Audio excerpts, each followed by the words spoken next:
Welcome back to the channel. And when we created the last video, which is about aspects of wealth in your astrological chart, I got a lot of feedback, few comments on the video, as well as quite a few messages on WhatsApp and personal messages from people I know. And most of them suggested that I should cover a little bit more about wealth in general, and specifically in terms of how we can see particularities of wealth in our chart. So over the next few days, I'll try to cover some of the aspects of how to assess the kind of wealth that is there in our Jyotish charts, right? During our videos, I'll also talk a little bit about some of the misconceptions that are there about astrology. I don't want to create a single video that tries to explain the relevance and viability of astrology, and it becomes a long, lengthy lesson that nobody really remembers after a while. So during the course of me making these videos, I'll try to give you a little bit of tidbits that will, cover some of the basic aspects of what astrology is all about, what Jyotish is all about in particular. So I have heard a lot of people say that they don't believe in Jyotish. They don't actually follow Jyotish. They believe it is all nonsense. I've heard all of that, and no disrespect to anyone who believes like that. The only thing I'll say, and it is entirely up to you whether you want to look at it with that perspective or not. The only thing I'll say is that if you are a practicing Sanatan Dharma, if you are practicing that, or if you are practicing Vedas, if you believe that you are practicing Vedas, that you do rituals and you do mantras, you go to temples and so on and so forth, then what I would urge you to understand is that Jyotish is a Vedang, right? There are 6 Vedangs. What does Vedang means? Vedang, Vedang. What it means is that it is a part and composite of Vedas. So Jyotish is not something that was derived independently on its own. It was derived from Vedas, and Vedas are the foundational foundational pillars of Sanatan Dharma. So if you feel that you do follow rituals, you do go to temple, and some of the concepts of the Sanatan Dharma you follow, then it's by design that Jyotish is part of it. When somebody says that they don't believe in Jyotish, it's like I believe in Rohit Gore myself.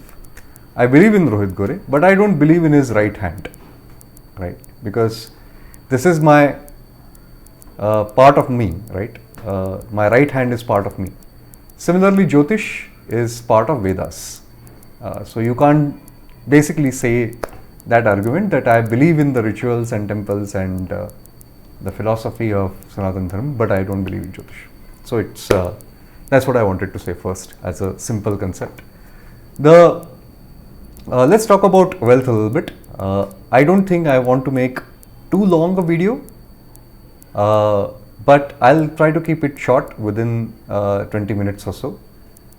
The topic that we are going to discuss today is which planet controls your wealth. When a planet becomes the lord of your second house, that planet gets the portfolio of your wealth, right? There is one more planet that can supersede the role that the Lord plays in our chart for wealth. It is the planet that is sitting inside your second house, right? So if there is a planet sitting in your second house, primary importance is given to that planet. There is a lot of debate about the planet sitting in the house versus the lord of the house, which is more important, more powerful. The simple way to look at it is that if you own a field, right, the ownership is with the lord. The lord of the field owns it. But if you rent it out, if you lease that field to somebody, right, whatever is produced in that field during that time frame is basically the ownership of the person who has rented that field, isn't it? It is very similar. While the person who has rented that field will always basically pay some rent fees and all of that to the lord, but whatever the person produces from that field, it is theirs. Similarly, when you rent a house, the owner of the house is not really influencing how the house is going to look like, what kind of results the house is going to give, right? If you are living in a rented house, you will always make that as your own house, right? More or less, unless you are unhappy in that house. So we'll talk about that as well. So let's talk about various planets and how they can potentially control the wealth. Let's go one by one. The first planet, and always the planet with which the the chronology of the planet starts in Jyotish system, it is the Ketu, the planet Ketu. There's a lot of mythology around Rahu and Ketu, and I really don't want to go into all of that. But let us understand the Karak Tattvas of these planets, and if they are sitting in your second house independently, how they are going to play a role, right? So if Ketu is sitting in your second house, what are the Karak Tattvas of Ketu? The first and the foremost is that Ketu is all about emotions. Ketu does not have head, right? Ketu is the headless planet. What does it mean is that it does not have 4 senses out of 5. That doesn't make it any inferior to other planets. In fact, it makes it incredibly powerful, right? Because Ketu is bestowed with ability to feel. When you don't have the ability to hear, see, smell, speak, the only ability that you are left with is that of feelings with your hands, right? So the only capability that Ketu has enhances its power multifold.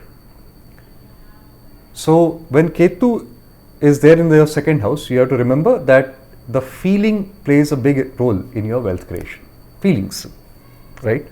The second thing that you have to remember about Ketu is that it is a planet of dissociation, right? It dissociates you from something. But once again, it's not about dissociating you from only the good things in life. Never like that. Ketu can be a great dissociator from all the evil things in your life. Some people might say that wealth is evil, although that's no longer relevant in modern day.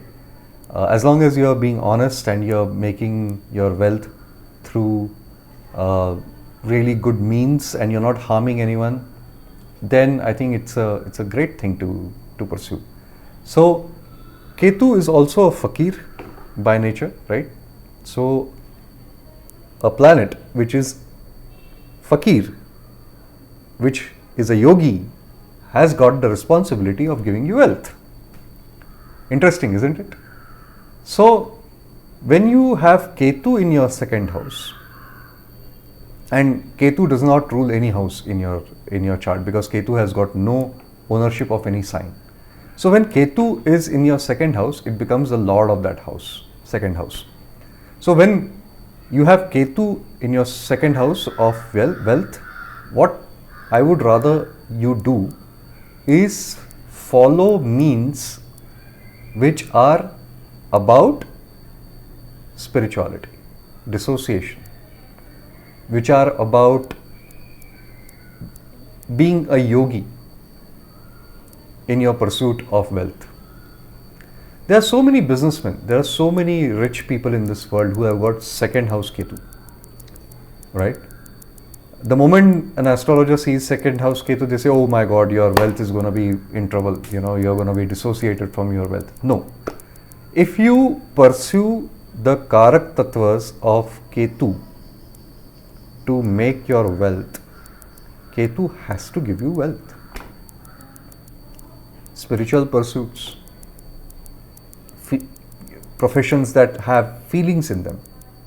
One of the greatest professions that are about feelings is what? Acting, cinema, books, right? Although we might say that, other senses are also involved in all of that.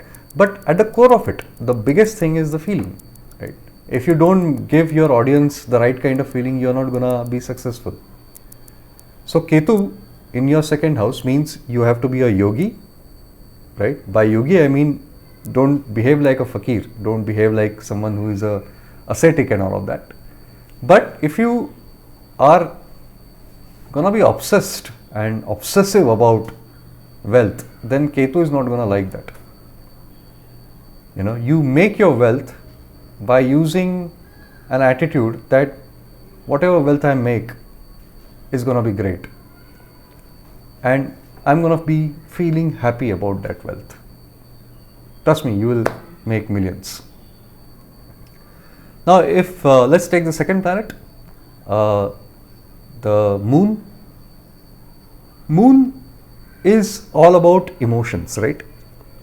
Feelings and emotions different, right? Emotions are your reaction to situations around you. They create a reaction pattern in your heart, and that's what emotions are all about. So if you are involved with things that are about emotions, that are about creating wealth through emotive things, you will succeed. Moon is also feminine energy, right? So if you are involved in pursuits of creating wealth through cosmetics, through moon is also about water, anything liquid, right? Because it controls water on the planet Earth. So any professions that involve you dealing with liquids. Moon is also about cyclical nature, right? It expands, it contracts, and so if you are in a business that has cyclical aspects to it, then you will succeed. So, try to pursue professions and capabilities that basically are all about creating wealth through the planet. So that's all about moon. Now the third planet, the sun. The sun, what does sun give you? Sun is all about authority, power, right? It's all about being the boss, being the most visible person. So any profession or business that involve you to shine, you being in the limelight. Sun is all about limelight, right? Bright. So if you are in professions where you are at the forefront, you are shining, you are actually able to be in the limelight, those are the professions you should choose to make money. Sun is also governments. Sun is also authority figures. So if you are in the government, if you are in the authority positions, then you will make wealth from that. Again, please, just because you are in government doesn't mean that you should pursue negative means. So sun is all about that, right? when you have Sun in your second house, or Sun is the lord of your second house, if there are no planets in the second house, make sure that you are in the position of authority. You are the boss in whichever pursuit that you are in, job or business, and you have a spotlight on you. You will make wealth. Let's take the next planet, Mercury. Mercury is all about buddhi, Buddha, right? So, intellectual pursuits, a profession that requires you to be intellectually all the time switched on, buddhi. You have to use your intellect, intelligence as well, right? So, anything that involves you to be in the knowledge industry, it could be technology, where physical labor is not there, but you have to use your intellect and intelligence to execute projects, right? IT, coding, even financial services, right? So anything that requires intelligence and intellect as the core of your pursuit of making money will give you a lot of wealth. Be like Mercury. When you have Mercury in your second house, or Mercury is the lord of your second house, you will get wealth. Mercury is also about business, about being smart, street smart, right? About being good with numbers, about communication. So all of these professions and businesses where you need to use your communication and your business acumen or street smarts are going to make you wealth. Simple. Now let's look at the next planet, Venus. A lot of feminine energy in Venus as well, right? Venus is all about luxury. Venus is all about the posh, things in life. So if you have Venus as your second lord, or better still, if you have Venus in your second house, I would suggest you be in professions that are associated with luxury, hospitality, luxury, cruises, businesses that are about providing luxury to your clients, right? Those are the businesses, even film industry for that matter, because Venus is a powerful significator of anything related to cinema, right? So anything that is about luxury, glamour, that looks good, that is beautiful, is Venusian in nature. And if you are associated with these businesses, then you will make money. Let's take the next planet, Mars. Mars is what? Mars is all about being energetic, sports. Mars is a warrior, right? So any businesses or jobs that make you a sports person, or you are dealing with sports people, or you have sports people as your clients, or you are in the army or military related areas, you are yourself in the army, defense forces, or you are dealing with the army, or you are doing business with the army or defense forces, air force, right, navy, So any profession that involves you to be physically very energetic, or you deal with defense forces, sports, will make you a lot of wealth, right? The next planet, Jupiter. Jupiter is what? The biggest Karak Tattva of Jupiter is that of being a guru. So if you are in the business of teaching, if you are in the profession of being a counselor, guru also means that you will be blessed with a lot of ability to guide, to counsel, to consult. So all consulting related professions, and anything related to guiding a lot of people, taking them from one point to next point, Being a guide, being a teacher, being a guru can make you a lot of wealth. There is a lot of need for people who can guide others right now, right? In every field, wherever you go. Let's take the next planet, Saturn. If Saturn is in your second house or is the ruler of your second house, if there are no other planets in second house, then Saturn is what? The biggest Karak Tattva of Saturn is service, hard work, long-term things, slow, step by step. By slow, I don't mean not having the right kind of speed, but it's about going step by step, right? Don't jump from step 1 to step 20 in one go. So step by step. Any projects that you are involved with that are long term in nature, that are very service oriented, can give you a lot of wealth. Saturn can give you a lot of wealth if you align your career with that, right? Your business with that. The next planet, let's take, which is Rahu. Rahu, when you have Rahu in your second house, what is Rahu? Rahu is sudden expansion. So, businesses that become big in no time, right? Or professions that rapidly expand. Those are the professions that Rahu blesses. Rahu is also about media, social media, Mayavi, right? Rahu is Mayavi, and everything that we see on social media is all about illusions.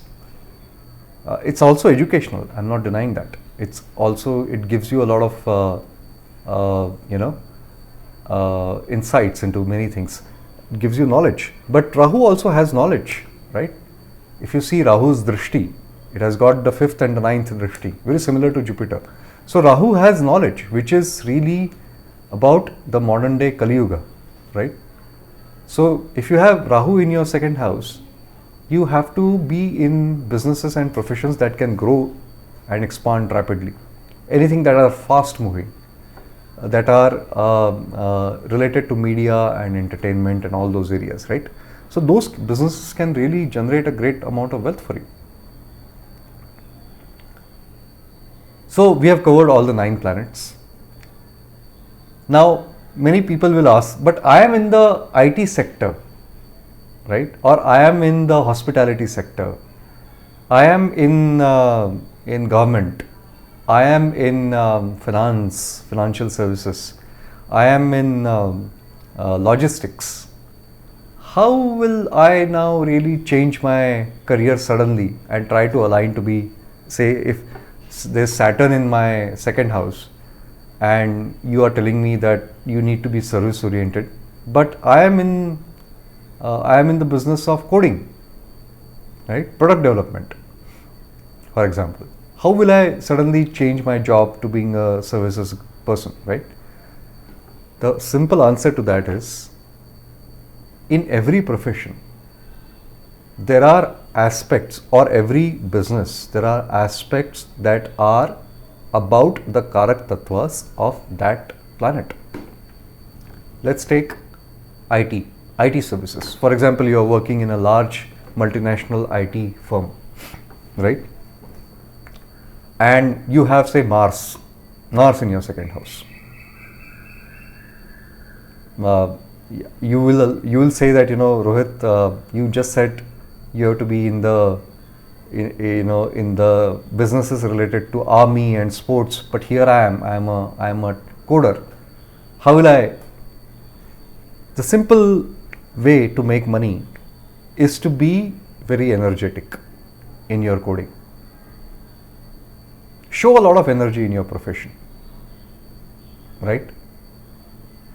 Have the discipline of a soldier in your coding and grow fast by executing amazing projects with lot of enthusiasm, lot of energy. right? You should not, if you have Mars in your second house and if you are in the IT services business as a professional or as a business owner, the least thing, the most important thing that you should do to make wealth is to be extremely energetic. Work with lot of lot of energy. Don't be a person who is sitting in the dark, and slacking off. If you are hyper enthusiastic, you show a lot of energy, the energy of a soldier, right? You will make a lot of money by being in IT services and having Mars in your second house. Similarly, somebody would say, but I have Jupiter in my second house and I can't become a teacher overnight, right? I am currently working in IT services. The best thing you could do is to become a trainer. Be associated, train a lot of people. I'm not saying you become a full-time trainer in IT services, right? But a part of your life, a part of your day-to-day job should involve training and guiding and enabling a lot of people. If you do that consistently, Jupiter will bless you, give you a lot of wealth, make you grow fast in your career. That's the way to look at it, very practically. I hope this helped you today. Thank you very much and see you next time. Bye.